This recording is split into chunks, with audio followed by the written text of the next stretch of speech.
This is Bloomberg Businessweek. Insight from the reporters and editors who bring you America's most trusted business magazine, plus global business, finance, and tech news. The Bloomberg Businessweek podcast with Carol Massar and Tim Stenovec from Bloomberg Radio. Hi, everyone. Welcome to the Bloomberg Businessweek Weekend Podcast. Call it the Wall Street churn this past week as Fed Chair J Powell spent 2 days up on Capitol Hill taking questions on the economy and monetary policy, sounding rather neutral. One might even say boring, dare they? They did. Powell, though, warned lawmakers that lowering interest rates too little or too late could put the economy and the labor market at risk, while also reiterating that cutting rates too soon or too much could stall or even reverse inflation progress, hinting that perhaps 2% is no longer the target number. You don't want to wait until inflation gets all the way down to 2% because inflation has a certain momentum. You wouldn't wait that long. If you waited that long, you probably waited too long because inflation will be moving downward and will go well below 2%, which we don't want. Excluding food and energy, year over year, core CPI running at 3.3%, but still a softer report for the month of June. And that spells good news for investors hoping for that long-awaited interest rate cut later this year. And while J Powell gave us a check on the economy, Carol and I this week got a check on the climate. That was definitely our focus, and that's because this week we broadcasted live from the Bloomberg Green Festival in Seattle, Washington. It was a gathering of Earth's foremost collaborators, activists and innovators, business leaders, leaders from government, all on ways we can work toward a new climate era, on everything from sustainability and design to food, policy, tech, and so much more. And so our show this weekend is dedicated to just that. We'll hear from great minds discussing the effects of climate misinformation, ways to improve ecotourism, how a satellite can track climate warming pollution, and how the chief sustainability officer over at Amazon and a WNBA legend are collaborating for change. We begin this hour with one of the nation's most respected voices on climate change, the environment and public health. Gina McCarthy is a former EPA administrator, Harvard professor, and environmental thought leader. She was also the first ever White House National Climate Advisor under President Biden. We got her take on building a partnership playbook when it comes to climate initiatives. Gina is also a senior advisor at Bloomberg Philanthropies, which is the philanthropic arm of Bloomberg LP, the parent company of Bloomberg Radio, and of course founded by Michael R. Bloomberg. You know, we have a lot of good companies that are here represented, but honestly, we need more partnerships both across the U.S. and internationally to really tackle this at the scale that it deserves. Clearly, the Inflation Reduction Act was an opportunity to give some public money to drive a whole lot more private investment. And we have to start thinking that way. I don't think it's either or. I actually think it's those partnerships that are going to drive this in a way that actually provides meaningful scaling of this opportunity, and not just in the U.S., but globally. Okay, where's the government involvement? You mentioned the Inflation Reduction Act. Yes. In your view, is that just the tip of the iceberg? Do we need more? We saw immediately after that happened, we saw the EU start driving new changes in Germany. So it's begun to take off, and people are realizing that it's a way for the public and private sector to really join together so that both of them can win. This is not about spending so much money in the private sector that you can't afford to do the deals. This is about how do we make these deals affordable by connecting public and private. But there's still a lot of opportunities for private companies to accelerate their markets, and they're going to take advantage of that, and we should let them. You've worked in both Republican and Democratic administrations. Why and when did the idea of climate change become so political in your view? You know, it started off being pretty political because it took a whole lot longer time than it should have for us to recognize that this was a legitimate issue. And so now, of course, it still remains fairly political, but honestly, the politics starts to move out when you realize that the kind of technologies and opportunities we have today are going to make people's lives better. If it's going to keep us healthier, it's going to save us money, if it's going to create real jobs, which is what we're seeing today, the politics may still be there, but it doesn't have the punch it used to. How much, speaking of politics, of America remains all in if it elects Trump in November, given his promises to eliminate what he calls the EV mandate, target offshore wind, and pull the U.S. out of the Paris Climate Agreement? Look, I have every expectation that what he said he's going to do, he's going to do. So that should give you Okay. your answer. I don't see the United States or globally the kind of progression we need on climate if we don't elect someone who understands climate and wants to move those issues And in forward. your view, that is not the former president? That is correct. Because what's at stake is not just climate, which is the existential challenge of our time, but it's fundamentally our democracy. Are you concerned from climate, first of all, that we would go off in a very different direction? We would be more isolated? Because climate obviously has no borders, right? So Yes. never before have we needed to work together with everybody. You know, we were just talking about that. It's going to take public-private partnerships, and it's going to take the U.S. and the other developed world to start investing in the developing world if we want to make this work. And those investments can't be coal. They can't be more natural gas. They've got to be the shift to clean energy and transportation that we know we can do. Well, it is interesting because we know the U.S. pulled out of the Paris Agreement under Donald Yes. Trump, then President Donald Trump. He threatened to do it again if he's elected in November. You have pointed out, though, in terms of climate progress that's made by states, by cities, like the local level. I think about, we're going to be talking with the mayor of Seattle. Yes. Like the local level really matters too. You know, that's really what Bloomberg's America All In program is all about. And it's more than 5,000 people are joining together. And that's because subnational governments matter. If you remember when Trump was president before, the effort was to make sure that states and cities stood up and held the ground and kept moving forward. And that's exactly what happened. So we need to make sure that we're not going back again and revisiting that. We need to actually keep moving forward with all of the breadth of expertise and experience we now have that says that we can win this climate battle if we have the courage to stand up against folks that are deniers and start really supporting those folks who know what the future needs to be. You were talking about the Inflation Reduction Act, the investment in clean tech manufacturing, clean energy projects under Biden, fed by the IRA. How much of that endures regardless of what happens at the polls in November? How durable is the investment that's been unleashed by the IRA and other policies that could be pared back if Trump wins the White House? Like, how vulnerable is it? Yeah, when you look at the money, we're talking about something like $361 billion, right? Right. And this is just the start. This is a 10-year program. We just had our second birthday, I think. Yeah. So we have a long way to go. And we're talking about job growth that's in the plus 300,000 plus new jobs, right? These things matter to people. Human beings care about this. And so these are benefits that people can see and feel and taste. So that's why I believe will there be challenges? Absolutely. I expect that under a Republican administration, you're going to see lots of folks wanting to pull that out. You're already seeing bills in Congress being proposed to get rid of this and that.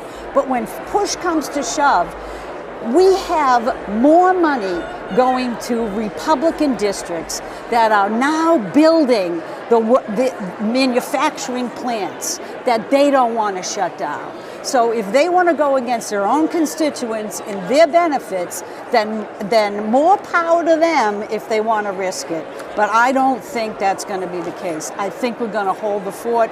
We'll lose some. There'll be challenges, I think, internationally, right? But not just pulling out of NATO even. But these are the large things that we have to think about that could be at risk. 30 seconds, Gina. Yes. I'm thinking about everybody who's listening. Yep. What's the one thing every individual, take politics out, should be asking themselves when it comes to the climate environment? What do they want as a future for their kids? What do they see right now as the challenges that they're facing? We can no longer hide from the climate impacts, but what we can do is grab a clean energy future for our kids. That's how we're all going to win. It's certainly something we think about, right? You have young kids. I have a 21-year-old. We definitely think about it. Thank you so much and all the work that you've done. Really appreciate it. Gina McCarthy, I'm so glad I squeezed in on you. We'd run out of time if I read all her titles and accolades. It's really impressive, but it's why we wanted to talk to you. Gina Former McCarthy. U.S. EPA administrator under President Obama, the first White House National Climate Advisor appointed by President Biden. Once again, she's part of the coalition, co-chair of America's All In Coalition, which is supported by Michael Bloomberg. She founder knows of something Bloomberg about LP the and environment Bloomberg and climate change and all the work. We're just going to say that. If you missed any of it, check it out on our podcast feed. This is Bloomberg. You're listening to the Bloomberg Business Week podcast. Catch us live weekday afternoons from 2 to 5 p.m. Eastern. Listen on Apple CarPlay and Android Auto with the Bloomberg Business App. Or watch us live on YouTube. Tim, another big thing lawmakers will have to think about is climate disinformation. In fact, we all have to think about it. Just do a Google search or ask ChatGPT, and lots of entries pop up from around the globe and for the last few years, and not all of it when it comes to the climate is correct. That's right. The World Economic Forum's Global Risks Report 2024 ranked misinformation and disinformation as the biggest short-term risk to human society, and extreme weather events as the top long-term risk, which implies that obscuring the facts about climate change can be extremely harmful. This is compounded by false information being significantly more likely to be reshared than the truth on social media platforms. Our next guest is working to get out correct information on climate change. Laura Hesse-Fischer is Program Director for the MIT Climate Engagement Program. There's a lot. As you mentioned, when you Google climate change, you get a lot of confusing information, and we understand that climate change is hard to understand.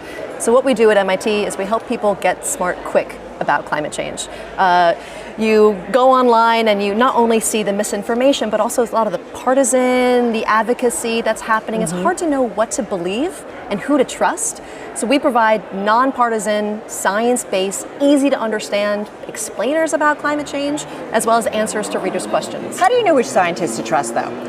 Well, we fact check everything that we publish. So we make sure that we're not just putting out something that we don't understand or we understand ourselves, that we're really doing our due diligence inside of this. And we primarily interview MIT faculty who are trusted and at the top of the game. Okay, but it's getting a lot better than it used to be. Here's some data from a survey recently. It found that those who believe climate change is happening outnumbered those who don't 5 to 1. Over half of the survey's participants said they understand climate change is mostly caused by humans.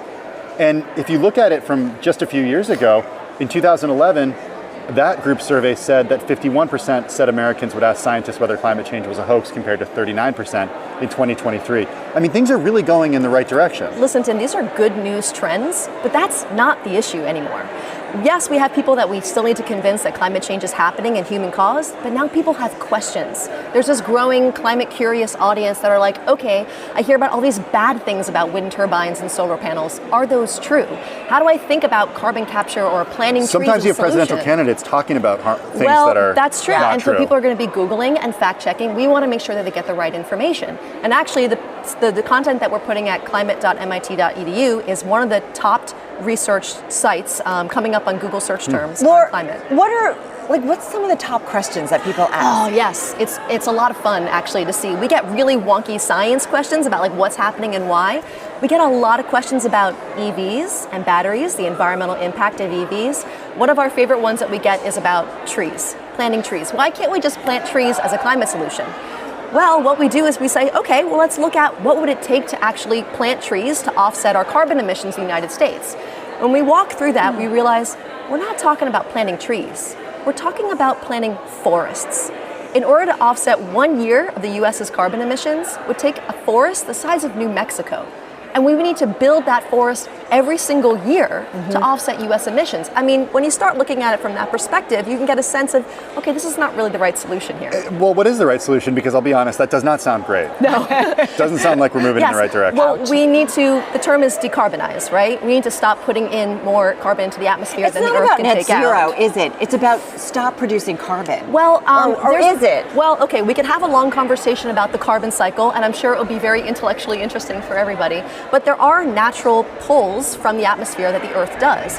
We need to accelerate some of those in order to pull out the carbon that's already up there, but we also need to stop putting stuff up there because it's been accumulating, and it's going to keep accumulating if we can't take it out fast enough. There's this great analogy I like using called the toolbox.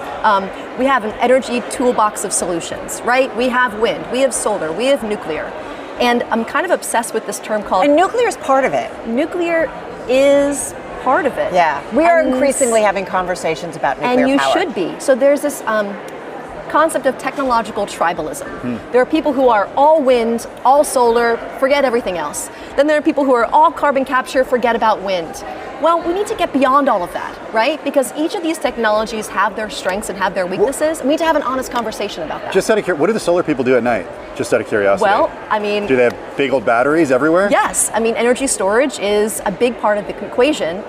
Right now, you can only have about 30% of wind and solar on the grid in order to, kind of keep the grid running and be reliable. We really need to get beyond that and get to energy storage, different kinds of battery technologies. Okay, so let's talk about the battery technology, because I think one thing that keeps coming up over and over again is the idea that the batteries have rare earth materials in them. They are built with materials that have questionable labor practices in some instances. Yes. You're digging into the earth to use these things. What do you do when they're dead and where do you put them? How do you store them? It's not perfect. It's not perfect, but it's also not a new problem. We've been dealing with this with diamonds. We've been dealing with this with lithium that goes into our computers and our cell phones. I mean, this is a growing industry, but also when we look at the history of coal mining and the dangers that come with coal mining and all the other impacts of that. I'm not trying to diminish the impact. It's really important. That's why we need to have these kinds of honest conversations and not turn aside because we favor one technology or the other because our political party tells us that we should. Is the toolkit in terms of renewables complete at this point? You talk solar, you talk wind, you talk nuclear. Is there more that we need? There are some applications where carbon capture is part of the equation, right? There are some industries that are hard to decarbonize. We're not saying carbon capture, so when you're burning fossil fuels, capturing that carbon, putting it under the ground, turning it into products. Listen, we're not there with that technology. Yeah, I was going to ask if it actually works. Solution. It does work, but it's not a climate solution. Is it not a climate solution because it's not at scale? Or is it because it's so expensive to do? Because it's so expensive to do. I mean, we're at very high levels of efficiency when it comes to carbon capture. It's still way too expensive, but so are batteries right now. So when I talk about the toolboxes, there might be a small, very important application, like kind of last mile of decarbonization for carbon capture. But yeah, wind, solar, nuclear, so we have that constant flow of electricity. These are very important. A tiny battery for an electric bike? $800. Yeah, tiny battery. 500 We're not there yet. And there's lots of innovation that's happening in this area. I have a question, and I would go to your platform and say, is it too late? Oh my goodness, it is not. So people really don't understand the momentum that is building. And through climate.mit.edu, we really try to share all the good news stories that are happening in this area. But is it because you're right to, because it is a much more balanced and nuanced story? Or is it, you know what I'm saying? It's gotten hotter, Earth, and there's some things So there are climate impacts that are scary and they're happening, and the progress towards actually solving this problem is happening. The momentum is there. We are decarbonizing faster than the economy is growing, so there's a decoupling of the growth of the economy and how much we're reducing emissions. Wind and solar have never been cheaper, of course. I mean, China built more solar in the last year than the US has ever built in the history. China. Yeah. So businesses really need to get, this is not a fad. Are businesses leading the way more than government, just real quickly? Well, on some issues and some issues not so much. I mean, it's a trend. It's a fast-moving train, and we need to get up. Keep bringing people on board. What's the platform again? Where can we find it? Climate.mit.edu. We run a podcast where we talk about all these things in 15-minute, easy-to-understand segments called TIL Climate. We'd love for your folks to listen. Really good stuff. Today I learned climate. That's what it stands for. It's really pretty cool stuff. Very cool stuff. Laura, thank you so much. Laura Hesse-Fischer, Program Director of the MIT Climate Engagement Program, on site here at the Bloomberg Green Festival in Seattle. You're listening to the Bloomberg Business Week podcast. Listen live each weekday starting at 2 p.m. Eastern on Apple CarPlay and Android Auto with the Bloomberg Business App. You can also listen live on Amazon Alexa from our flagship New York station. Just say, Alexa, play Bloomberg 1130. More of our broadcast from the Bloomberg Green Festival in Seattle, Washington this past week. And Tim, it's no coincidence that we're in this city. We're here because of the city's impressive legacy of environmental leadership. We had a lot to talk about. Yeah, Seattle has been a focus on building a clean energy economy and investing in healthy, well-connected communities. And yet, like other cities in the nation, it's struggled to come back after the pandemic. For his take on the role that cities play in climate change and green policies, we spoke with Seattle Mayor Bruce Harrell. You've heard the cliche now, mayors get things done, and it's more than a cliche. It's actually how we are going to transform our climate battles, I believe. That we work with, for example, in our building emissions performance standard legislation that I proposed in the past, we look at our buildings, which is a high polluter, and we said we will reduce our carbon emissions by 27% by 2030. And this is at the same time we're trying to get better foot traffic down here, supporting small businesses Amazon is based here, obviously, and the e-commerce has changed buying habits and where people go and live and play. And so at the same time, that is when you demonstrate your values. And so if we believe that this war against climate change is real, as we do, then this is the time to start staking out our play. And so I think cities are best positioned to do this. And I said earlier in the panel, you know, I have one of the greenest, I think the greenest governor through Jay Inslee in the country. And so we have a good ecosystem of climate warriors That here. helps, right? Tremendously. Absolutely, it helps. And so from a state law perspective, they could pass policy that makes sure we're all working in unison with each other. But cities have the flexibility to go even further, and so that's what we try to do here in everything that we do. Transportation, of course, we're doing some incredible things in transportation. So I think cities are the best position to get it done. Let's talk about transportation. In the 2 days I've been here, I've taken the bus, the light rail, the monorail. It's been pretty great, but this is still a city where a lot of people say they need a car. How do you change that? So I proposed a $1.55 billion levy, a transportation levy, to look at our whole ecosystem. And it's all about choice. And, cars are getting smaller and they're becoming electrified. And so we don't have an anti-car campaign. A lot of cars are getting bigger. A lot of cars are getting, in the U.S. The Ford 150 is a still truck. like our that's trucks. Still, yeah. So, if your point is we're still car dependent, certainly are. We're looking at decades and decades of a culture in a country that's built out of Michigan, and looking at what GM and other companies have built. These are legacy organizations. So there's an ecosystem, and I don't pit cars against bikes. There's literally hundreds of millions of dollars in here for everyone in terms of building protected bike lanes. A person 85 years old may not ride a bike. We lead with transit, we lead with safety, we lead with equity. So I think here in Seattle, we're demonstrating this car versus bikes war, if you will, that we do it in a very civilized way, realizing that there still may be single modes of transportation, i.e. cars. They could get smaller and they're electrified, but this fight against climate change should be a unifying element. I talk openly about race. I talk openly about socioeconomic differences, that when people are hungry and you're talking about saving the planet, can you get their attention? You can when you change the narrative for it being a unifying and uplifting fight against climate change, and that's working here in Seattle. Harold, let me ask you about that, because as a mayor, you've got to look at all of your citizens, and I too have walked around the city. I've walked down Pike Street. Your city's not alone in terms of dealing with homeless, a large homeless community. We see it certainly in New York City back home. I also think about office occupancies, right? People are staying home. They're working from home. Remote work is still a thing post-pandemic. Like New York and some other major cities, you have a lot of your office buildings that are vacant.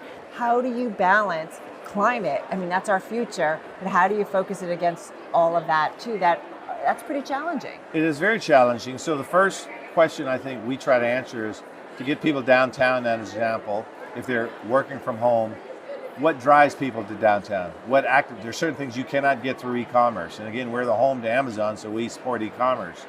You can't get a beautiful art show or a beautiful song, or you can't buy that. And so we activate areas. You can't get daycare online, so to speak. And so we're looking at the new downtown, if you will. Right. Two things is it has to be activated that meets people's needs. And so you have a workforce that have young children. You should have daycare services, affordable daycare services in close proximity. People are very attached to their pets. So I asked the question, how many dog parks should we put around certain areas? Because with COVID, they got used to being around their pet all day. Right. These are real examples of how you could activate a downtown. More people are going to live downtown. I have about 100,000 people living downtown, right? What was it before the pandemic? Oh, that number's been pretty consistent. Okay. These are residents. But what I did was I proposed legislation to convert office buildings to residential buildings, acceleration of permits, a lot of incentives to do that, because we think more people will live downtown. What's happening in this country with the introduction of fentanyl and opioid, it is killing our country. It is a health issue. I have zero desire just to arrest someone, they go in jail, they come right back and go right back to the spot. I have to make arrests. Of course, we will make arrests, and we are making arrests based on someone presents a threat of harm. the health system in our country is such that I don't have control over that. Most cities do not. A few cities, I think Berkeley has their own health department. It's usually run by what's called a continuum of care, which is a county.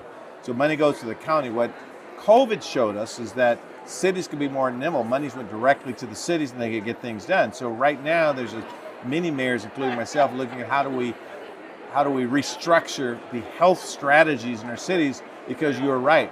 People are dying. You could buy a fentanyl pill for 50 cents and they're committing crimes to support their habit. And so right now, I mean, we've recovered. We've been doing some incredible work getting these people off the streets. Now, we have to openly, I think, redesign the system, and we have to we're a rich city. Let's just be, we're one of the wealthiest per capita cities. And when you don't have the proper safeguards for people falling through the cracks, that's what they will do. And that's what you're seeing is people that could not, in a meritocracy, could not find their way to success. And there could be a host of issues they're dealing with, whether it's mental illness and who knows what the challenges are. So we're going upstream. Mm-hmm. We now invest in pre-K, brain development between 0 and 4. We're looking at the middle schools and the high schools trying to find the triggers. But what you're seeing out here is the result of, again, a successful city, people falling through the cracks, and a broken down health system. And we're trying to implode that right now to get them the help they need and get them off the streets. So if you could change one more thing that you think would get them off the streets, what would it be? Well, I'd like to have the ability to control the health dollars to get them treatment. They are sick, and you don't arrest a sick person, you treat them to try to get them healthy. And realizing there are bad people as well. And so we're not afraid to make arrests to get the bad people off the streets. So if I had one thing to do would be to, and we're working on this, is to redesign the health strategies on these people you see dying on the streets. You know what? Housing is also part of this conversation. It's part of the sustainability conversation. It's part of the green conversation. The cost of housing here is astronomical, like in many parts of the country. What are you doing in terms of encouraging developers, working with developers to build affordable housing to house some of these folks? Yeah, so I passed the largest housing levy last year in our country's history. It's $970 million. And in that, it's all about affordable housing. It's making sure that the teacher, the barista, the healthcare worker can live in the city. We create incentives through tax incentives, if you will, to make sure that we reach 30, 50, 60% of area median income for people to live right here in the city. The fact of the matter is again, we are a rapidly growing city. I have wealthy people moving here. Supply and demand dictates housing prices. So my relationship with other cities becomes critical as well, because I want people to be sheltered, preferably in Seattle, but I have to realize the economics is such that it makes it a little tough here. With the median house being $900,000 to $1 million. My wife and I have 3 children, and when I look at, and one just got married 3 weeks ago, so they're doing their house hunting and thinking, wow, you have to come up with $100,000 to make a down payment here. And so you're looking at mom and dad for that. But, congratulations. So it's a real problem. Yeah. And so we get as creative as possible. We talk about the terms called apartments or micro units. We relaxed our standards for detached dwelling units and dadus, adus, attached, detached, to look at single-family zoning, building more. Mm-hmm. So we're being as creative as possible to make it affordable, but we are going against supply and demand. That's just the reality of it. What do you make of kind of citizen dissatisfaction with the country? You see it playing out as we make our way to the November presidential elections, right? We talked about the economy doing okay, although we, see some softness in the labor market continuing. But what do you make of that disconnect that maybe we're not realizing some of the struggles of our citizens? So this is what concerns me, and in the context of climate change, is that our younger generation, they understand the needs to protect our planet. They are getting dissatisfied when they see potential leaders that they somewhat feel like there's a disconnect. And I've won 4 elections in the city. I know how to debate. And one thing I never do, I never just denigrate my opponent. I just figure they're applying for the same job I'm applying for. This is what I have to offer. They have another brand, that's fine. But what you're seeing is this debate that I think, and I'm not even taking sides, I think that it's such a turnoff for the younger generation, like, forget those 2 guys, I'm gonna disengage. That will hurt our country. What I want to see is one person says, you know what, I respect your opinion, but this is what I'm gonna do for this country. And we're losing that. So leaders like myself, elected leaders, we have to be louder than that radioactivity that we see. The younger generation being so turned off. I talked to all 3 of our kids about this, that scares me. Well, and you wonder about the younger generation. Maybe they're looking for a younger candidate, right, to vote for, going forward. Since I'm not part of that generation, I won't speak for them. Listen, thank you for speaking, though, to us today. We really appreciate it. Thank you. Really appreciate it. Thank you, Mayor. Good to see you. Thank you. You're listening to the Bloomberg Business Week podcast. Catch us live weekday afternoons from 2 to 5 p.m. Eastern. Listen on Apple CarPlay and Android Auto with the Bloomberg Business App. Or watch us live on YouTube. From a city's climate policies to the different ways we travel to these cities, everything has an impact on environmental sustainability and on our climate. An estimated 11% of global greenhouse gas emissions are due to tourism, and that's predicted to double by 2050. It's the year that scientists have forecast as the tipping point for all sorts of ecological disasters. So how can tourism fix its emissions problem? That's where Ryan Spies comes in. He is the managing director of sustainability at Alaska Airlines. He was at the festival to talk about sustainable aviation fuel. SAF, or sustainable aviation fuel, is, it can be almost like a miracle drug, but that doesn't exist in any quantities that we really need today. Sustainable aviation fuel can be made from things like fats and greases, oils. That's primarily what we're seeing today.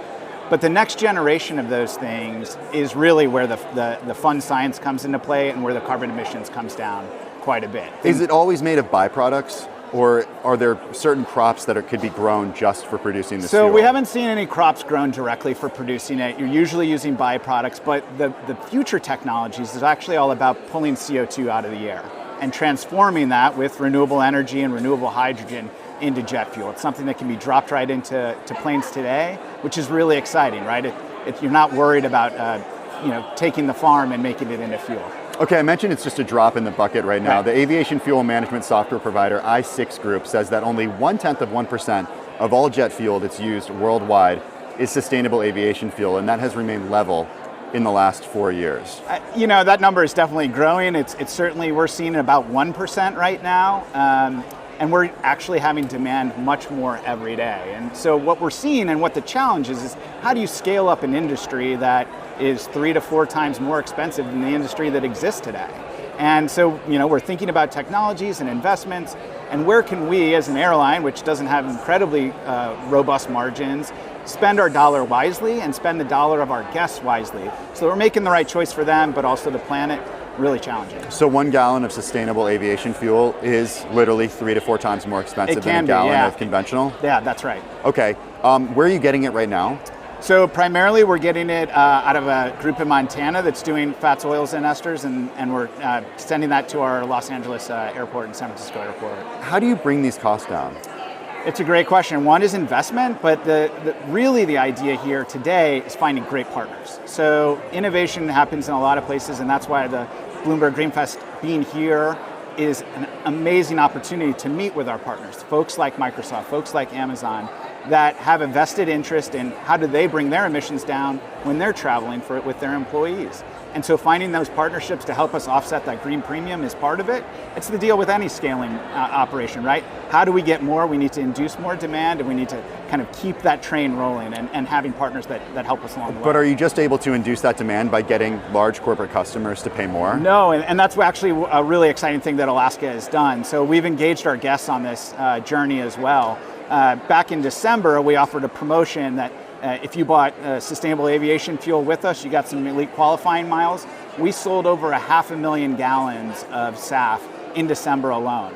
In May of this year, we just offered that to our guests to do it in the bypass. So the first US company to do that, where when you're buying your ticket, if you want to offset a piece of your flight, 5, 10, 20%, you can do that. You can help contribute, and every sort of piece helps. That's not the only thing as well, right? It's not just how do I get a guest to help me pay for this, or how do I find a corporate to help me balance this. It's also thinking about policy. Policy is incredibly important, and one that we've seen on the federal level with the Inflation Reduction Act has certainly helped. We want to take that a step further. We see credits expiring. How do we extend those? So there's so many levers that we need to be really engaged with, and at Alaska we are. Does the lever need to be pulled by the government, by governments outside of the U.S. as well as by governments in the U.S.? You're seeing both, right? So in Europe, it's much more of a stick approach, okay. Right? Mandates on percentages of SAF that you have to use. That's just sort of come into place, so we'll see how that market develops. Obviously, we're a much more carrot-focused market here in the U.S., and so you see incentives for building, you see incentives for delivering. And those are a different approach, and we're both going to see how this plays out. But I think both are really important, and so it's exciting to see how this industry will grow. You sometimes hear terminology that doesn't exactly match what people think it means. So Sure. when you talk about sustainable aviation fuel, is it actually sustainable? Yeah, I mean, you look at the life cycle, the science is certainly there behind it, but the challenge is not all SAF is equal, right? Each one might have a different carbon content or a life cycle carbon emissions associated with it. And so explaining that level of detail is challenging. We're always trying to think about it, not in just dollar per gallon, but dollar per ton. How much does it cost to reduce a ton of CO2? And we're thinking about that number, and that's what our guests are thinking about, and that's what our corporate clients are thinking about. So what's the byproduct that's created when an engine burns sustainable aviation fuel? It is CO2, so it's still burning it.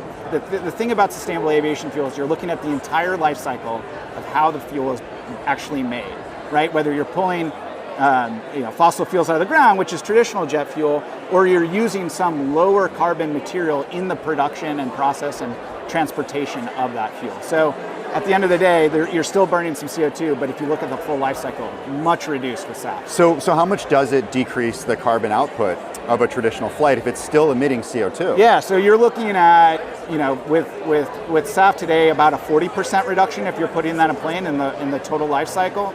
Our hope is to get up to 80 or 100% with the e-fuels that we talked about earlier. Is this the only part of the solution when it comes to It is. It the is impact that airlines have on the climate?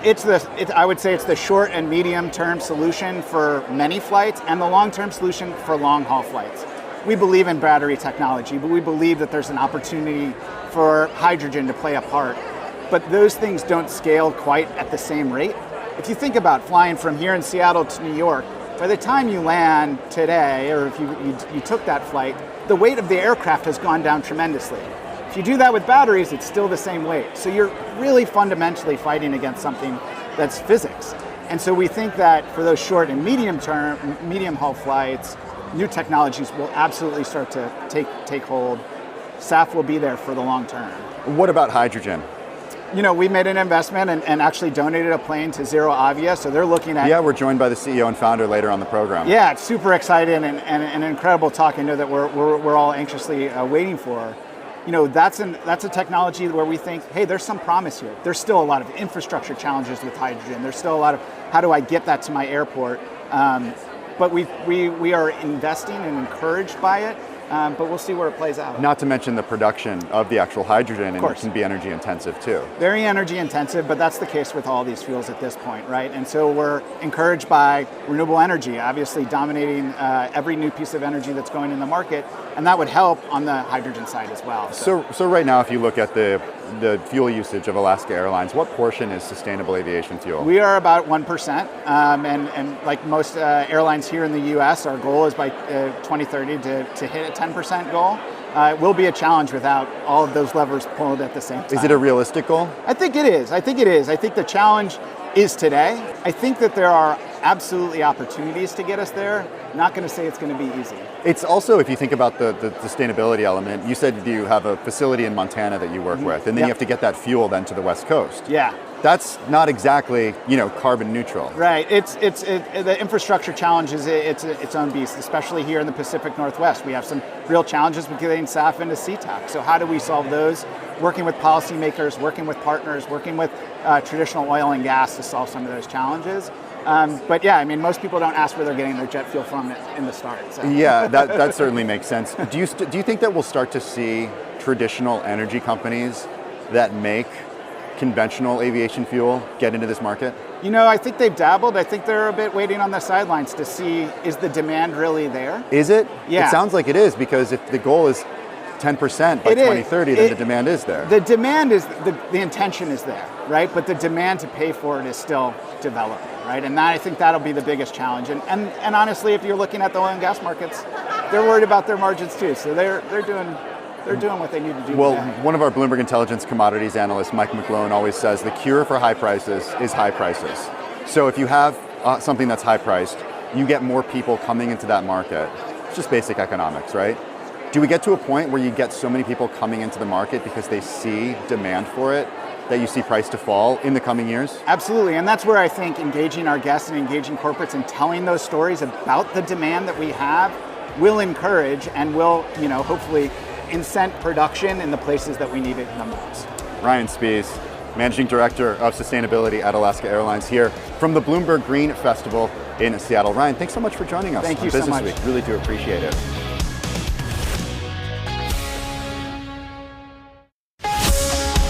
You're listening to the Bloomberg Business Week podcast. Listen live each weekday starting at 2 p.m. Eastern on Apple CarPlay and Android Auto with the Bloomberg Business App. You can also listen live on Amazon Alexa from our flagship New York station. Just say, Alexa, play Bloomberg 1130. Here's something you're not going to want to hear as you pack your bags for your summer holidays. Tourism has a dark side. It's not just the climate impact. Over-tourism, also an issue. Unmanaged crowds ruin destinations for locals and travelers alike. And high visitor numbers, they don't necessarily translate into benefits for the local economy. Venice implemented a new entrance fee, and anti-tourism protests have sprung up in places like Barcelona and in the Canary Islands. This is where Jeremy Sampson comes in. Jeremy is CEO of the Travel Foundation. It's an independent charity that works with tourism companies and organizations to make tourism benefit both the environment and the communities where it's happening. We continue our coverage from the Bloomberg Green Festival in Seattle this past week. The industry has been talking about sustainability in some ways as an endpoint, but really sustainability as is not a thing you can actually achieve as a tick box. It's a continuous process of improvement and working towards reducing negative impacts and increasing the positive ones and creating a better balance. And I think ultimately that's the goal, and absolutely that's possible. Defining what good looks like in a place is a whole other discussion. Is it on the radar at all to people who are booking trips right now? It's a great question. It is, and we do see quite a few research, surveys showing that people are interested in sustainability as a key driver of their decisions, but we see a huge gap between intention and action when it comes to their actual purchase choices. Money almost always, and location, and sort of those kinds of things are such important drivers. Right. And the industry's been waiting for this demand to increase, and our thought on that is that actually the business case needs to be reframed away from that demand piece and more towards the risk that businesses face in the long run as things like climate change start to ramp up and become even more serious. Remind us, for those who maybe are not familiar with your organization, what you guys are doing and what you're looking to really solve. Sure. We exist primarily to represent a voice that is often not represented in the travel and tourism sector, which are the communities that host travel, that host travelers, and the environment in which the industry depends on. The 80% of travel and tourism is actually coastal, and so the beaches, the marine infrastructure that the industry depends on and has often not been so kind to, which is potentially not good business sense. So we've been advocating for those two stakeholders in a sense. By helping to bolster the enabling environment for sustainability, climate action, increased equity in the tourism economy to thrive. The sector is, like many, very focused on growth, very focused on... Especially after the pandemic, right? Yeah, it's been peaks and valleys for years. There was 9/11, there was the economic downturn in 2008, there was COVID. Each of those took the industry to its knees, and then there's been a great recovery story ever since. And oftentimes those recoveries have butted heads with issues of sustainability. But at the end of the day, we believe that sustainability is not a sideshow or a tick box, but rather something that to be integrated into day-to-day decision making. Well, some companies have integrated it to try to get consumers to make decisions. You can go to certain online travel agency booking websites when you're booking a flight. I think actually ours does this, Carol, internally. When you look at a flight, it has how much carbon is released. I got a confession to make. I completely ignore that number.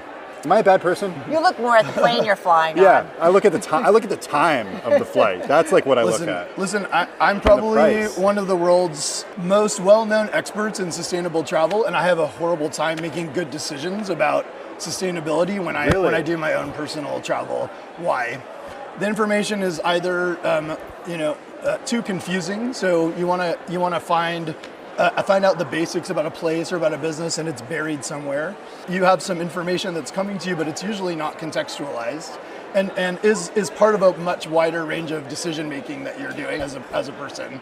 And ultimately, we don't really believe that individual decisions are really what it's all about, but rather systems change within the industry and designing sustainability right into the system and things that are unsustainable out, because there's no reason we should even be offering things that are destroying the climate to the end user. Jeremy, one thing I wonder, like I think about it when you order food now, right? The calories are up there, Yep. right? And I think about when I buy some products or food, I turn around and I look at the labels more than I've ever before.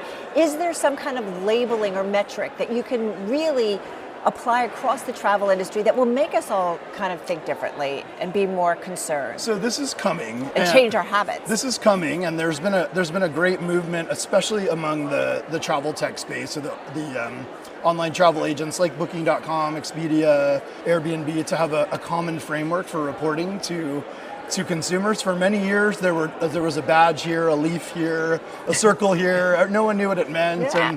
and we really did a poor job of aligning those, that communication. I always assume a leaf is good. Just What does it mean, though? I don't know. It seems good. It's green? It seems good. Yeah, it leaves- seems good. Who doesn't like leaves? But it actually responds to one of the big risks there, which is that most people associate sustainability with tree hugging.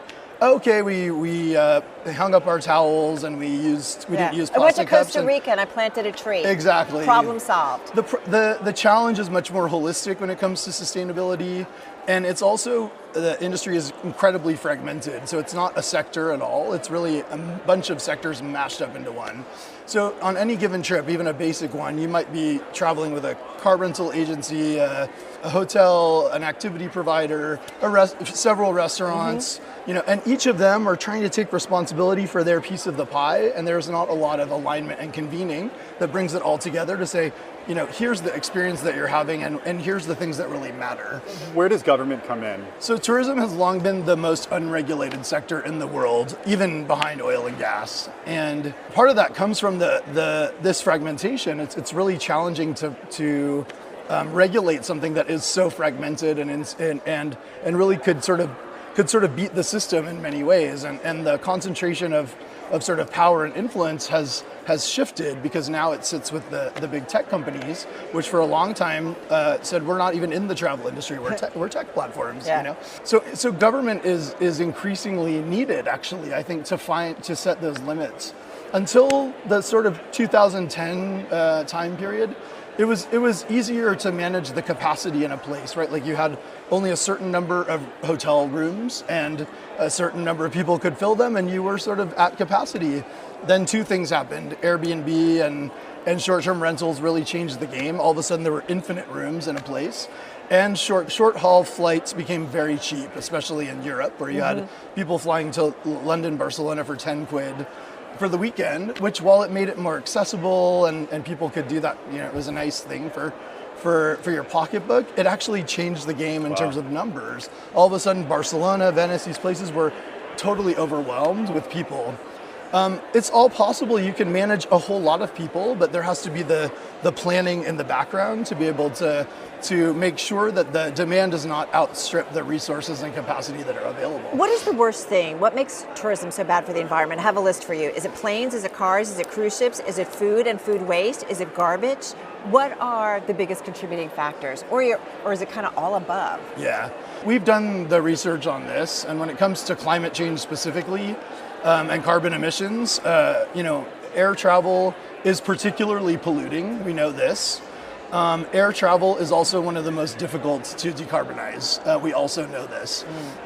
Right now, sustainable aviation fuel is only able to fuel the fleet of airplanes that fly around the world for less than 1 day. So we're nowhere near the scale of the solution that will be required for air to decarbonize. Electrification might help, but it's to replace a fleet of planes, it's not an easy thing to do. Yeah. In our report, which I think we'll get into in a moment, what we're suggesting actually, and we've done the modeling, is that there's more nuance than there has been in this sort of debate. It's not just a degrowth versus growth conversation or a flight shame, you should never fly. And we were able to show that the industry could actually achieve its climate targets by simply maintaining growth at around 2019 levels of long haul flights. So it's the long haul flights that are It's really the long haul concerning. flights. Shanghai to Sydney is about the sort of average long haul flight that we studied. One thing that I'm really interested in is this idea of over-tourism, and the idea that a tourist dollar spent somewhere doesn't necessarily go to the local community. That's right. This is a new part of a conversation that's happening because for years we were taught, oh, we should go here because it supports the local economy. Not that simple, right? How do we quantify that? This is climate justice, right? A little bit? Well, a little bit. I Yeah. mean, there's a couple other issues at play here that I think are really important. On the over-tourism front, over-tourism itself is a symptom rather than a root issue. Yeah. What you see there is again, places that have been stripped away from their ability to manage the fact that the demand and number of people is outpacing the resources that are available.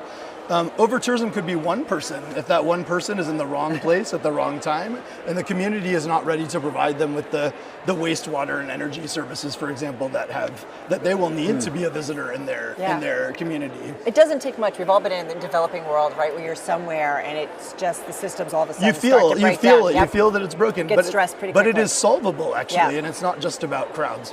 When it comes to this issue of equity, the industry has long had this platitude that travel is a force for good. I tend to believe, actually, that the industry can be a force for good, but it doesn't do so just by showing up in a place. That's trickle-down economics. And trickle-down economics, I'm afraid, has not necessarily worked. It doesn't just show up and sort of rain down profit and wealth on local people.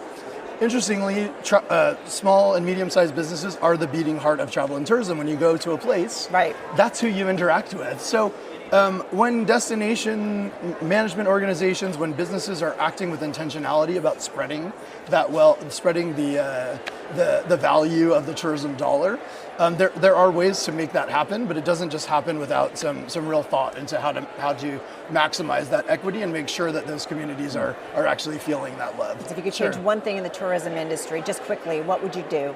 I would cut marketing budgets because, and don't get me wrong, I'm a marketer. So don't bring in more travelers? No, not necessarily. I believe in marketing, but the balance is way out of whack. We have an industry that markets itself to death and spends very little on issues around climate change, which to me pose a great threat to business. So I think shifting that balance just a little bit would make a huge difference. All right. Listen, so glad we got some time. Thank you so much. This worked great. Yeah, thank you so much. You're Thanks welcome. for having me, and appreciate the thoughtful conversation. You bet. Good luck at Green. Thank you. Yeah. Okay, bye-bye. Jeremy Sampson, CEO of the Travel Foundation, live from the Bloomberg Green Festival in Seattle. You're listening to the Bloomberg Business Week podcast. Catch us live weekday afternoons from 2 to 5 p.m. Eastern. Listen on Apple CarPlay and Android Auto with the Bloomberg Business App. Or watch us live on YouTube. Plenty ahead in our second hour of the weekend edition of Bloomberg Business Week, including more insightful conversation from this week's Bloomberg Green Festival in Seattle, Washington.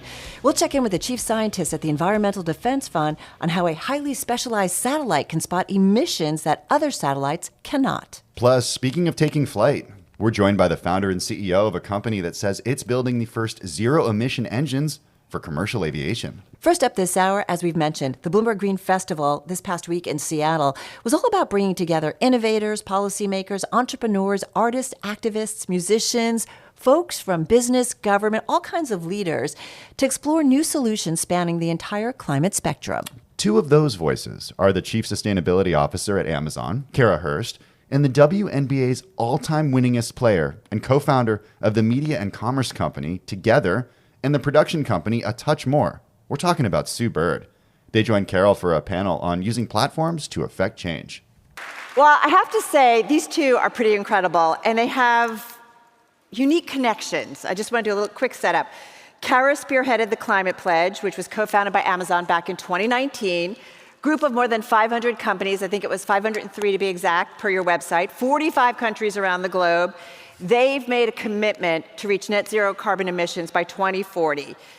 Amazon purchased the naming rights into what is today the Climate Pledge Arena. That was back in 2020.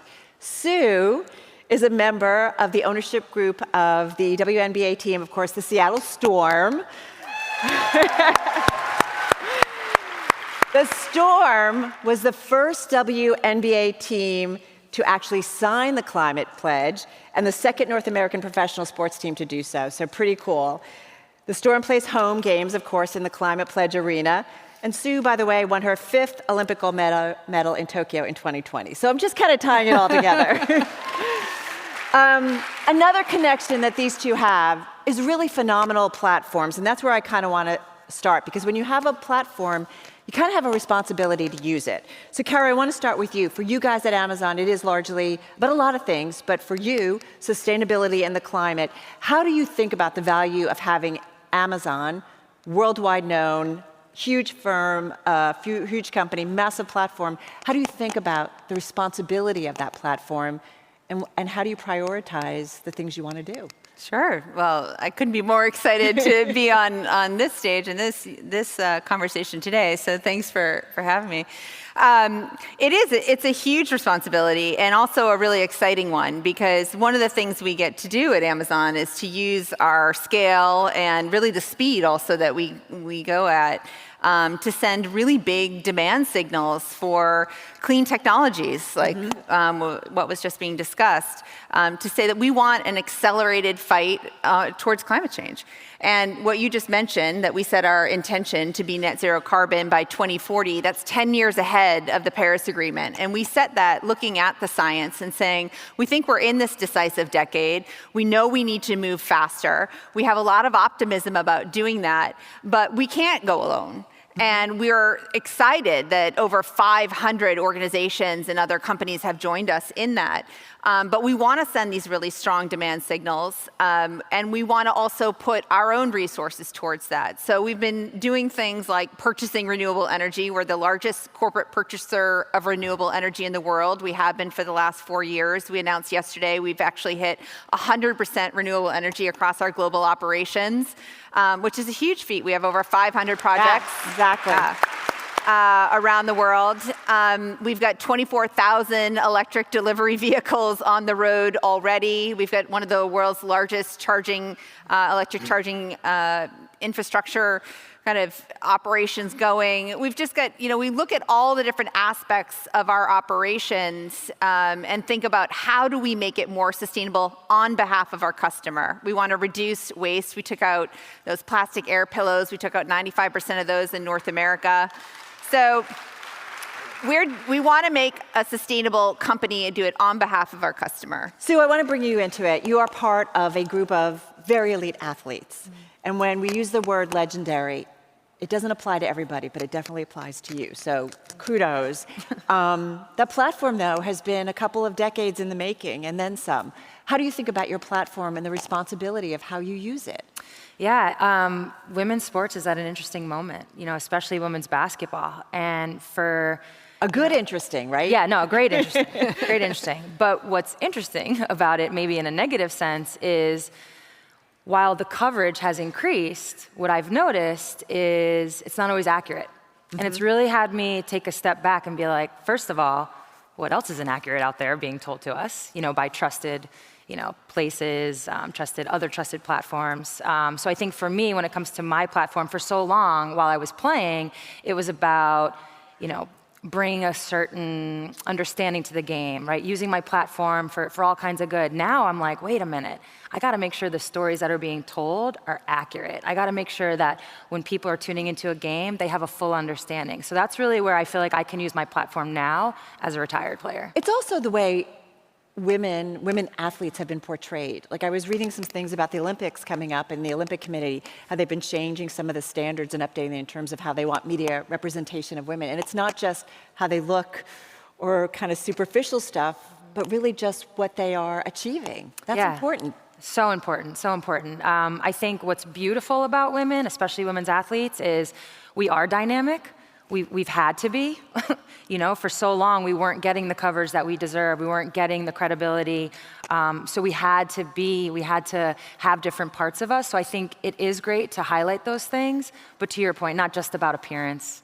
not just about these artificial things. So I love that the Olympic Committee is doing that. I want to talk a little bit about the climate pledge. So I'm curious, Kara, when you have conversations with companies, what is it? Is it tough to get them to sign on, or tell us kind of the environment here? Yeah, I think it's a huge commitment to sign on, and it certainly takes resources. And so I think it takes a leap of faith, too. Not all of us know how we're going to get there. There are some things we know how to do, like electrifying fleet. And then there are other things like aviation, where we know sustainable aviation fuel is part of it, but we don't know all of the solves. And so some of it is a bit of jumping into the fray and saying, we know some of how we're going to get there, and also we need to partner to figure out some of the other ways to which we don't necessarily know. And we need to change the game, right? So we need to figure out how we're going to come together and make new decisions together, put resources together, and also public-private partnerships are a big part of it. So how do we come together and work in the cities where we all have employees or we have operations and get cities to change their infrastructure, and build differently the buildings that we're in, or put more rail in, or change our, the ways in which people commute, and those kind of things as well. Well, Sue, was it like a no-brainer for the Storm to sign the climate pledge? I was playing then, so I wasn't in those rooms, but... That's true. Yes, but knowing our franchise, knowing the ownership group, I'm sure it was a no-brainer. They're very much an ownership group that wants to help the world change. I mean, it's a big statement, but at the same time, when you find the ways that you can have that impact, it's really not that big of a statement. You can really change the world. I always think about, we all set out on a course, whether we go to school or we start working and we think we're going to go this way and then we start going a different way. And I'm curious about, Sue, what motivates you and how maybe that has evolved over the years to where you are today? Yeah, well, I'm very lucky, I say this from the start, to be an athlete. When you think back to childhood, when I think back to my childhood, I was just a kid that really liked playing. I just loved playing sports, and how lucky am I that led to an actual career where I graduate college and immediately I have a job, a profession waiting for me. So I was super lucky in that sense. But throughout my career, motivations change, right? Yeah. There's the motivation early of maybe wanting to prove yourself in a field, right? You haven't, in my world, I haven't won the championship yet. I haven't won awards yet. So I have this grit about me that I want to prove it. But then that flips when you have done it, and now you have to prove that it wasn't a fluke. And now you have to sustain, and now you have to stay, for lack of a better, on top of that mountain, which has a whole other type of challenge. And for me, as I kept doing that, then it became, okay, I've won the things. Now how can I actually have an impact on this? So it's really interesting how through the course of my career, I've had these different moments, these different types of mountains, and trying to figure out how to stay motivated. And again, I'm lucky, I play a team sport. A lot of my motivation came within the locker room, within my team. I had teammates to look to, whether they were pushing me or I was pushing them seeing me succeed, me seeing them succeed. And that's really a big motivating factor for me. What about for you, Kara, in terms of your job? And I think about your career too. You've been in Silicon Valley, different worlds in terms of sustainability. How do you think about, what motivates you in terms of your choices and then wanting to be part of Amazon and their mission? Yeah, I think it's really interesting. I've worked in NGOs, I've worked in government, I've worked in now corporate America. And I think, being on those teams and thinking about the different languages you have to be able to speak, I'm impact oriented. So what I really have been motivated by is trying to figure out a way. I've always wanted to make a difference, wanted to make an impact on the world. I've worked on human rights issues, I've worked on environmental issues, and I want to figure out how do I use the resources and the scale of whatever I'm working on to kind of make that change. And in NGOs, you have influence in a different way. Government, you have scale, you have policy changes you can make. In corporate America, you have resources, and you have a different kind of scale. And you have to kind of speak the language of the different team that you're on and the different kind of context you're in, but you have to remain authentic to yourself and lead in the way that's going to make the folks around you understand the impact that you're trying to make and the context that you're in. How do you guys think about the next generation in particular? And Sue, let me go over to you. I think about you really kind of changed the game, no pun intended, in terms of the attention that you've brought to certainly women's sports, women's basketball, on the college level, and then, of course, on the professional level. You made a difference. It's huge.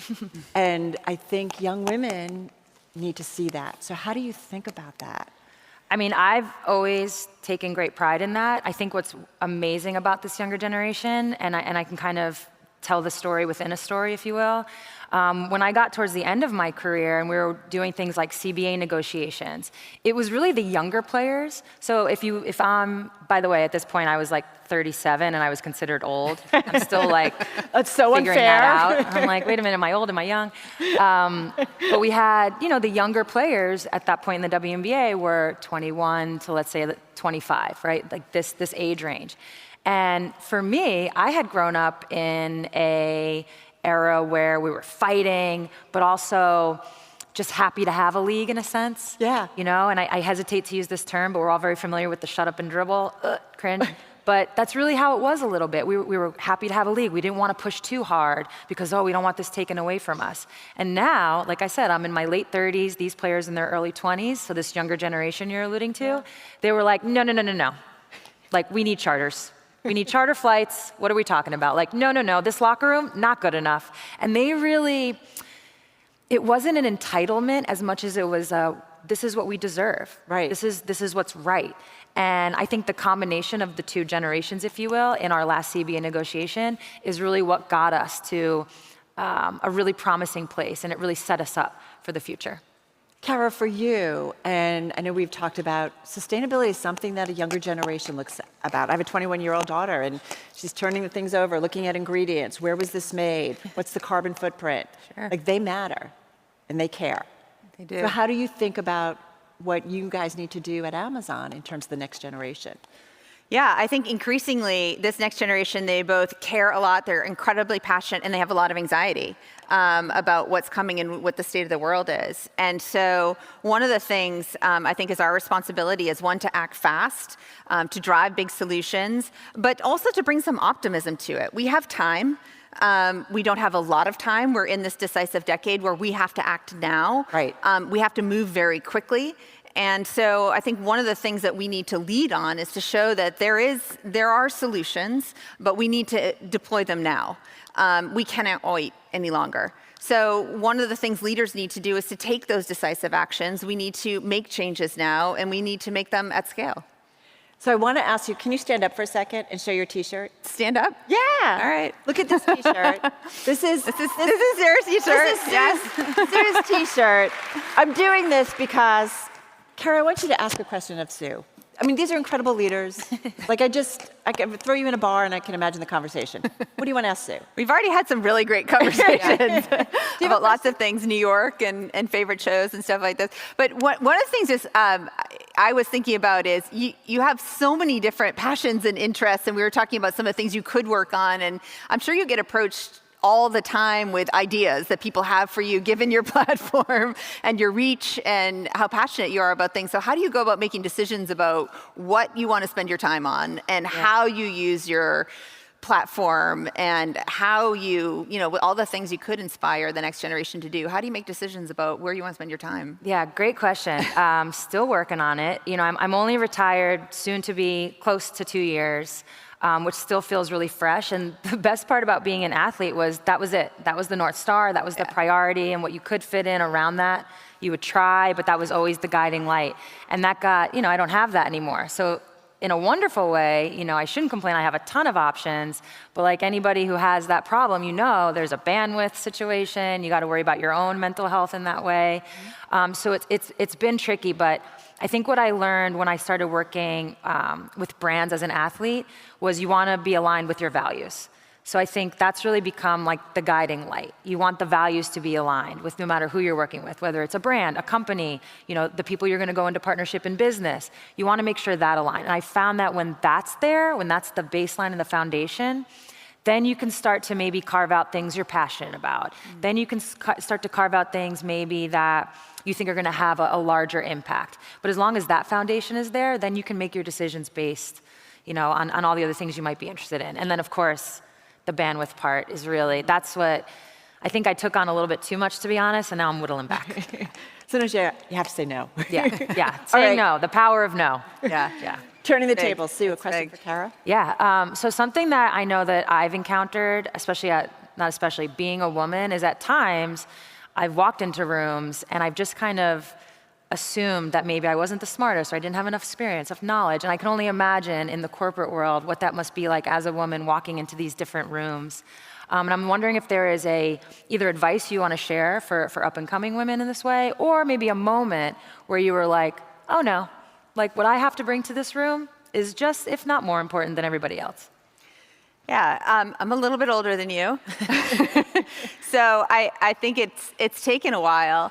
But one of the things I think is really important in order to be able to lead is to really just figure out who you are first and really own that. And I think over the years, just really understanding what you have to offer and the authenticity of your own experiences and just feeling that and owning it. And I think once you really live that in your own body, actually, knowing and owning that experience, all that value that you've had, all that leadership that you have on the court, how valuable that is in any context.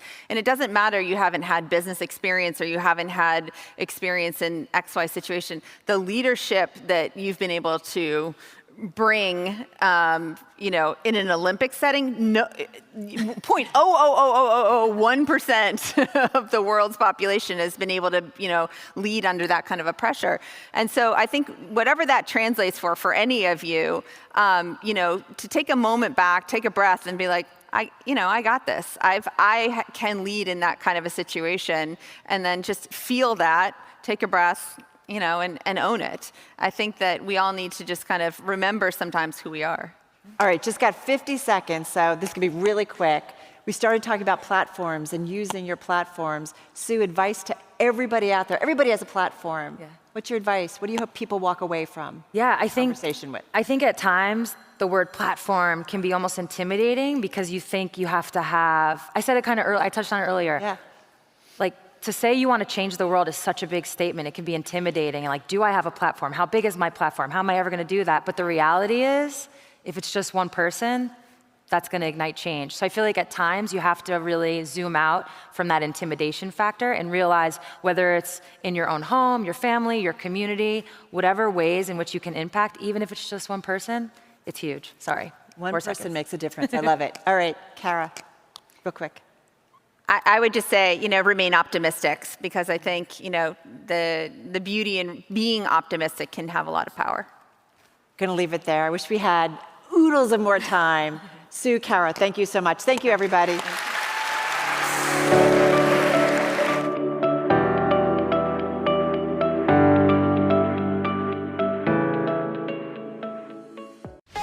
You're listening to the Bloomberg Businessweek podcast. Catch us live weekday afternoons from 2 to 5 p.m. Eastern. Listen on Apple CarPlay and Android Auto with the Bloomberg Business App. Or watch us live on YouTube. Back in March, you might recall, a SpaceX rocket made history. It blasted off carrying a special payload, methane sat, a highly specialized satellite that can spot methane leaks from the oil and gas industry, emissions that other satellites can't see. And with it, ushered in a new era of climate transparency. The goal? To motivate and enable urgent action to reduce methane emissions. That's a quote.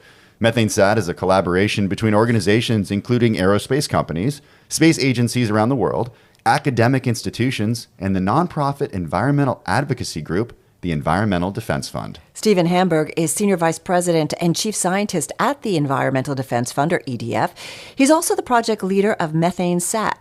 He joined us from the Bloomberg Green Festival in Seattle. So what we need is a global picture, and we need to be able to figure out where are those emissions occurring, how much is being emitted, and how they're changing over time.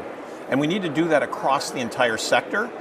And we can do that with MethaneSat because we designed it with such high precision, and we are delivering the data as actionable data, meaning we're actually doing the processing to get it all the way to how much is being emitted from where.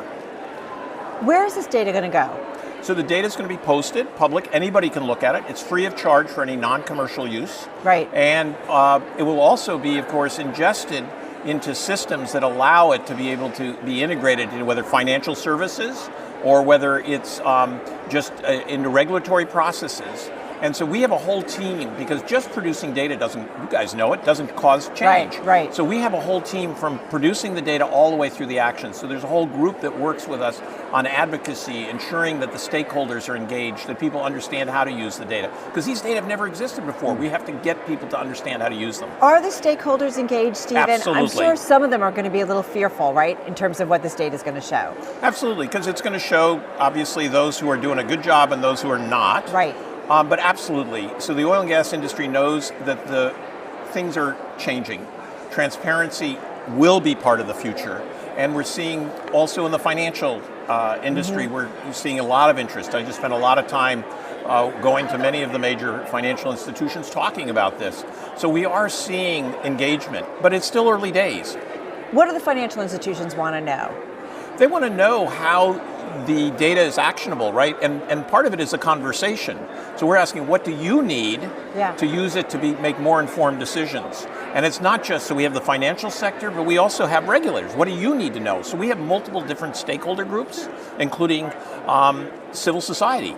And we are working with those groups to make sure we understand what type of data will be most effective for them to take the actions they need to take.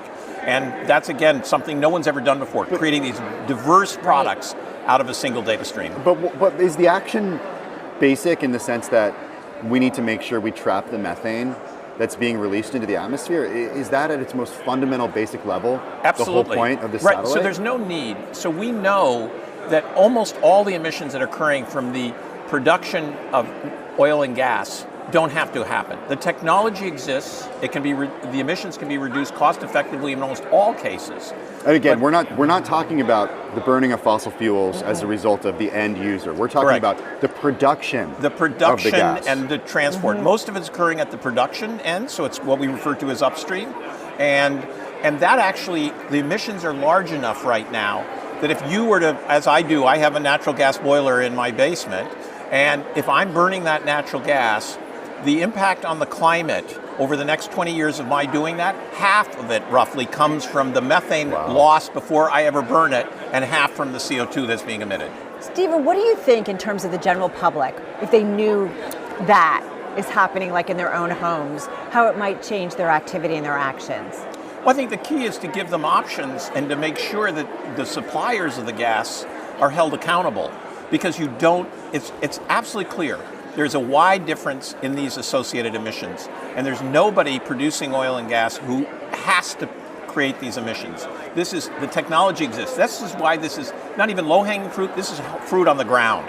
Why haven't they done something? You know, this always blows my mind of like doing the right thing, right? They've got to know that they're emitting this into the air.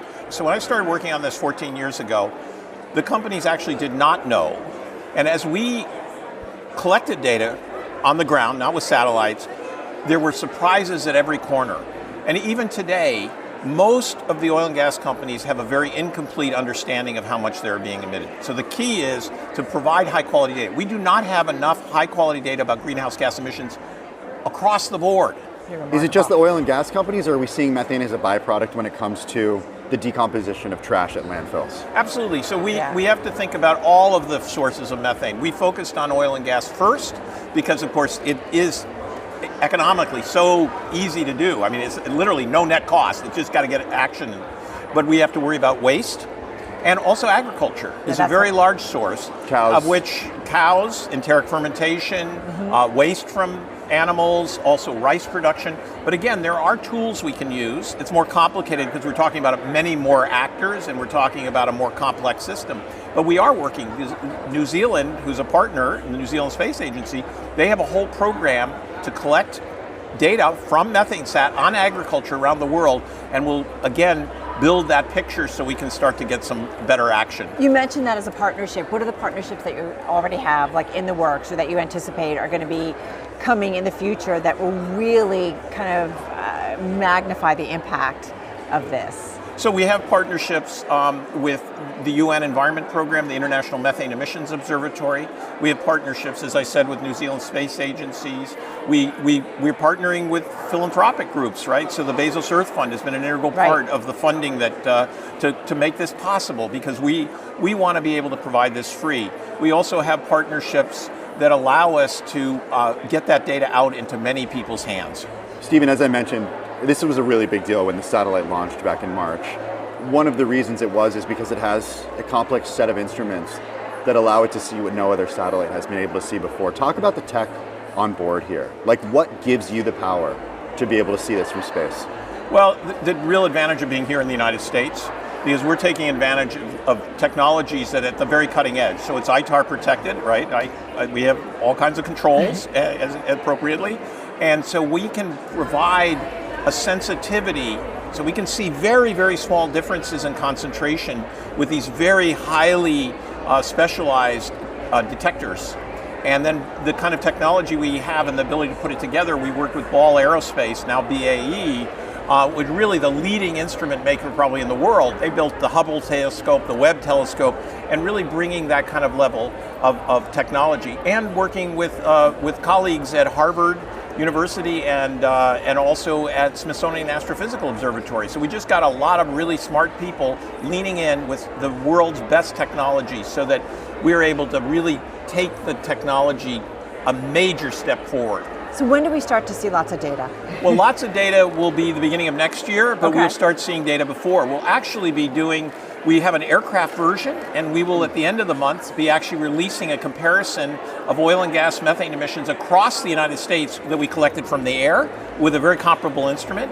And then we will be releasing data, because one of the things we have to make sure is that we really are confident that the data is solid and that it's fully validated, calibrated. So we're taking our time because we need to make sure we get it right. How do you do that? How do you make sure? Because you know there'll be naysayers and probably Absolutely. people challenging you, and we do want to make sure we get it right. So how do you make sure that the information that's collected is accurate? So of course, and we want people to challenge us because Right. we're doing something new. You want to make sure you get it right, as you said. So what do? There are sensors around the world that actually look up and give you data, and you compare what you're seeing down to what's going up. We also have data that we've collected in other means from places, so we compare our results to those. And we also ask, because we have to do a lot of modeling to get the final result. There's the last step. So we already have teams outside of our team taking the data and modeling, and then we compare the results. We're right now literally in the middle of a benchmarking study, working with funding from the National Science Foundation to collect very intensive data with aircraft and with the satellite, so that we can then create basically a laboratory in which people can analyze it, and we can see how it varies and really learn from each other. So if all goes according to plan, what's the conversation that we're having 10 years from now? Are we talking about a decline in the methane emissions that have been released as a result of the imaging technology that you developed? Why go 10 years? I was going to say, go we got 5. 4. In 2 years from now, we will have so much more data than, well, basically we've collected more data in the next 2 years than we've ever collected before. We will have, it's like we're going to put on a sharp pair of really high quality glasses, and greenhouse gas emissions across oil and gas will come into focus in a way we've never had. We need to replicate that across methane sources and other greenhouse gases. But are those oil companies going to just respond by capping their methane emissions? Of course not. That's why it's not just me, it's the whole data to action pipeline. Right. It has to be about bringing the many actors, whether those are financial institutions, governments, investors, policymakers. Collectively, I'm confident, because you're already seeing the industry. They're not high. They're making commitments. At the Conference of the Parties last December, 52 companies, mainly national oil companies, all committed to minimizing their oil and gas emissions. They got ahead of it because they realized this is going to affect them. Well, now we will have the data to see, great, congratulate them, they're doing the job, or saying, in fact, you haven't met your commitments. Just got about 30 seconds left here. So what's still challenging, though, in this mission? Well, I think the challenging is to provide these kinds of high quality data for the first time and make sure they're really of that quality. That's challenging the team, but everybody's committed. This is a team effort. We have people from commercial sector, we have people from academia, we have people from government, all leaning in to produce the best, highest quality data and provide the very first a sector-wide greenhouse gas emissions profile with empirical data for the first time, we'll actually know what's happening. Okay, be honest. Did any part of you want to ride with that rocket, with that satellite? I get motion sickness. So no, okay. That's a no. That's a no. An absolute no. Listen, it's one of those things that you need all of like public, private, everybody Absolutely. kind of in the game, if you will. Stephen, thank you so much. Look forward to, as the data starts to come out, the next few months sound like they're crucial. Thank you for having me. You bet. Stephen Hamburg, Senior Vice President, Chief Scientist at the Environmental Defense Fund right here at the Bloomberg Green Festival in Seattle. You're listening to the Bloomberg Business Week podcast. Listen live each weekday starting at 2 p.m. Eastern on Apple CarPlay and Android Auto with the Bloomberg Business App. You can also listen live on Amazon Alexa from our flagship New York station. Just say, Alexa, play Bloomberg 1130. Long-haul international flights are picking up at a record pace. According to a Bloomberg Big Take published last summer, international air travel's share of CO2 output is set to climb dramatically as other segments decarbonize to an estimated 22% by 2050 from about 2% today. All right, that's a big difference. So how do we get there? Sustainable aviation fuel, eVTOLs, or battery-powered electric vertical takeoff and landing aircraft? Our next guest says that the only way to get there, hydrogen. Val Miftakhov is the founder and CEO of Zero-Avia. It's a company that says it's developing the world's first zero-emissions engines for commercial aviation.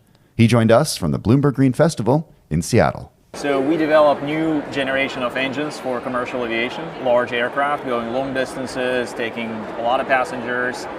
So we think the prime solution for that is hydrogen as fuel, and then hydrogen fuel cells and electric powertrain to bring the aircraft into the new future. How far can it go? It can go, actually, so we have different programs. Yeah, we start with a small aircraft and then go larger and larger. The largest aircraft that we can repower will go the same distance as, London, for example, right? So we believe that within the next 20 years or so, we will have engines for aircraft of that size and being able to go that type of distance. Do you have to build entirely new aircraft, or can you strap a pair of these? Like for those, 737 for those Max. distances, you would have to modify the aircraft. Generally, you can get about half the maximum range of the fossil fuel aircraft without modification of the aircraft, or with minor modifications. Yeah, and that's our first launch.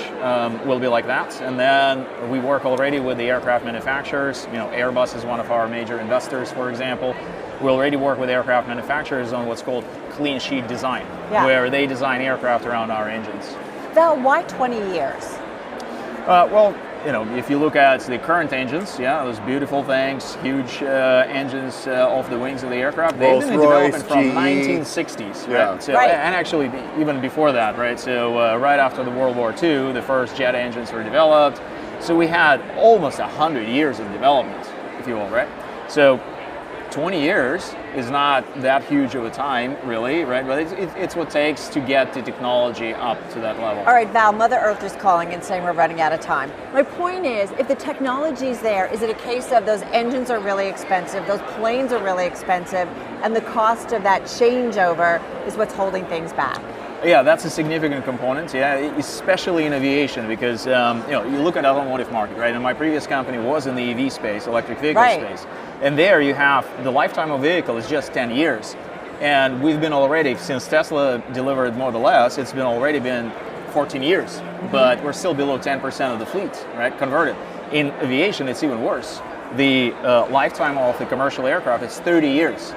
So, if it will take several generations, then we're not there by 2100, So we need to really push from the government side, from the operator side for fleet replacement very much sooner. Sounds great. You still need to get the hydrogen, though. Where do you get the hydrogen? Yeah, well, and we're here in Washington State, right, which is great because the grid is largely renewable, so we believe in green hydrogen production. We actually make all of our fuel for our testing ourselves. But that uses a lot of electricity. Yeah, it uses a lot of electricity, but you need electricity anyway to electrify, right? So you need energy, you need primary energy. Now, hydrogen electric approach, the approach that we have, is the most efficient way to use that energy. So think about hydrogen in our aircraft as effectively a energy carrier for renewable energy. The batteries are too heavy, fundamentally too heavy, right? Theoretically, you cannot make them light enough, you can make them lighter than today, but it's still not going to be sufficient for large aircraft going long distances. Hydrogen is the best carrier of that energy. So nothing else will really work, right? And sustainable aviation fuel you mentioned, the small portion of that can be made with biofeedstock, but this can repower less than 10% of aviation, right? For everything else, you would have to go what's called e-fuels, electrofuels, which start with green hydrogen and then add carbon capture, then adds additional chemical processes and all that. So the cost of that is so much higher than utilizing hydrogen in hydrogen electric that we think that we'll have some transition period with biofuels, and then hydrogen electric is what will take us to the real future. What do we need in terms of government policy? You mentioned the government involvement. What specifically? Yeah, so we need, we have some blueprints. For the government to lead, we have some blueprint already from the EV industry, right? So a lot of the transition was driven by the progressive governments like California, for instance, right, with the low carbon fuel standards, with emission standards, and then there's some examples outside of the U.S. like Norway, for instance, right? Great policies to bring 90% plus new vehicles being sold are electric. Yeah, so policies like that for fleet modernization will be super important, and we are launching our first commercial product within the next 2 years. So we are talking to the government saying, hey, the technology is there. We're now officially in certification with the regulators across the world, and it will get here before 2 years, 3 years out. So we need the policies right now. What does that route look like? Who are the operators who are taking that plan? Yeah, you need buy-in from all constituents here. You need demand. No, absolutely. So we already have over 2,000 engines on our order book, which is give or take $10 billion worth of future revenues already pre-booked. We have announced the production facility actually right here in Everett. Our first production facility going to be in the state of Washington, which is great. Aviation history in the state. And we're taking over Collins Aerospace engine production. So it's like a great story, fossil fuels. Legacy, right. So we already have demands, right? So you mentioned Alaska Airlines, right? They're our customer, they're our investor. We have United, American, British Airways, Amazon. So ecosystem is already supportive. I mentioned Airbus, we just signed also the world's largest deal with all 3 major airports in Canada, for example, Vancouver, Montreal, and Toronto, plus Airbus and us together to bring them to hydrogen future, right? So the ecosystem is getting around this vision. Now we'll need the governments to really push it, help us push it. Is that the biggest challenge? Is it just you need the government buy-in to be a little bit more aggressive with this? And in 2 ways, right? So we are now in certification, which means that we're working with government regulators to bring it to the market, and we need the right level of priority to this project, and then once it's done, actual help in bringing the fleets over. Say you're getting on a plane to London. What year will that plane be powered by your engines? It will be powered, we will have engines like that by 2040. All right, countdown is on. Not sooner? I told you Mother Earth is calling. I'm realistic, right? So it's a lot of startups out there. They say things that they cannot deliver, and then they fall on their faces. Val, good to check in. We look forward to next time already. Val Miftakhov, founder and CEO of Zero-emission, right here at the Green Festival. This is the Bloomberg Business Week podcast, available on Apple, Spotify, and anywhere else you get your podcasts. Listen live weekday afternoons from 2 to 5 p.m. Eastern on Bloomberg.com, the iHeartRadio app, TuneIn, and the Bloomberg Business App. You can also watch us live every weekday on YouTube and always on the Bloomberg Terminal.